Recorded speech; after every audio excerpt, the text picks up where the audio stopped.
जी हाँ, नमस्कार। News letter बिचरा किस रंजन में आपका स्वागत है। बिहार के मुख्यमंत्री नीतीश कुमार इन दिनों अपनी उल हरकतों के लिए सुर्खियों में हैं। कभी सार्वजनिक चुनावी मंच पर प्रधानमंत्री नरेंद्र मोदी का पैर छूते दिखाई पड़ते हैं, तो कभी राज्य गठबंधन को 4,000 पार लोकसभा सीटें जीत लेने के लिए आम जनता से अपील करते दिखाई पड़ते हैं। एक चुनावी रैली में उन्होंने घोषणा कर डाली कि लोकसभा चुनाव में भारी मतों से भाजपा नेता राष्ट्रीय जनतांत्रिक गठबंधन को जिताइए, ताकि चुनाव बाद नरेंद्र मोदी को मुख्यमंत्री बनाया जा सके। बिहार विधानसभा में उनके सेक्स ज्ञान की चर्चा तो आप सुन ही चुके हैं।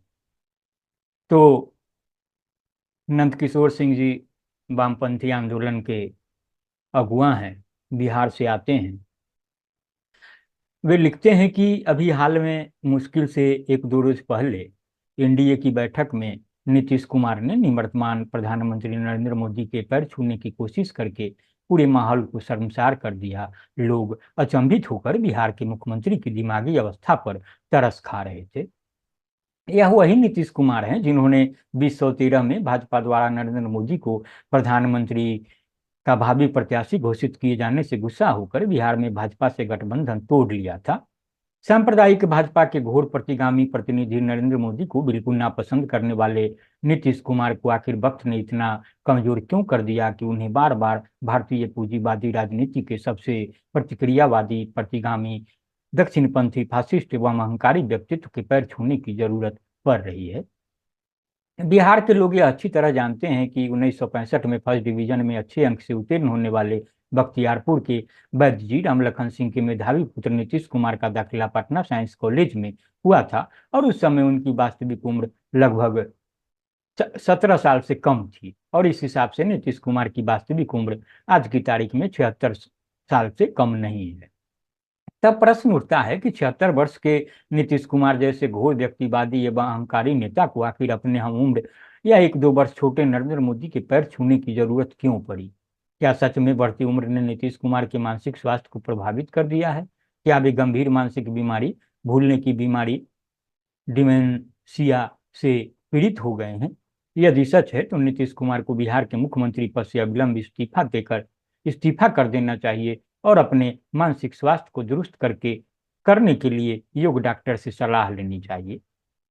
यह बात मैं उनके हित में, खासकर बिहार की 13 करोड़ जनता के हित में कह रहा हूँ। बिहार एक ऐतिहासिक भूमि रही है। बुद्ध, महावीर, चाणक्य, चंद्रगुप्त मौर्य, सम्राट अशोक, शेरशाह सूरी, कुंवर सिंह, सहजानंद सरस्वती, सच्चिदानंद सिन्हा, राजेंद्र प्रसाद, राहुल सांकृत्यायन, जयप्रकाश नारायण, बाबू जगजीवन राम, भिखारी ठाकुर, कर्पूरी ठाकुर जैसी विभूतियों के नाम बिहार को रोशन करते रहे।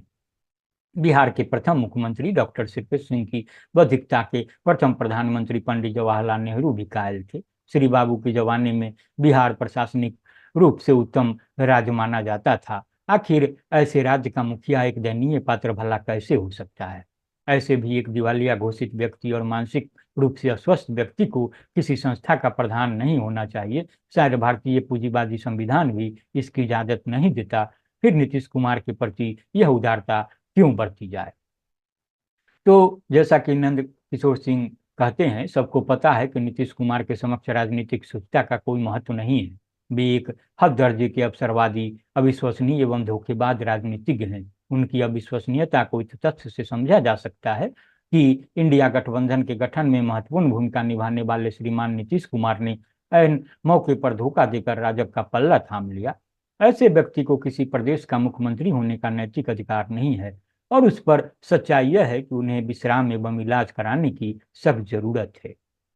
बिहार पूंजीवादी राजनीति के अपने सबसे धुरंधर खिलाड़ी नीतीश कुमार को यूं ही अकिंचन एवं दयनीय रूप में नहीं देख सकता। उनकी स्थिति देखकर किसी भी संवेदनशील व्यक्ति को गहरी पीड़ा का एहसास होता है।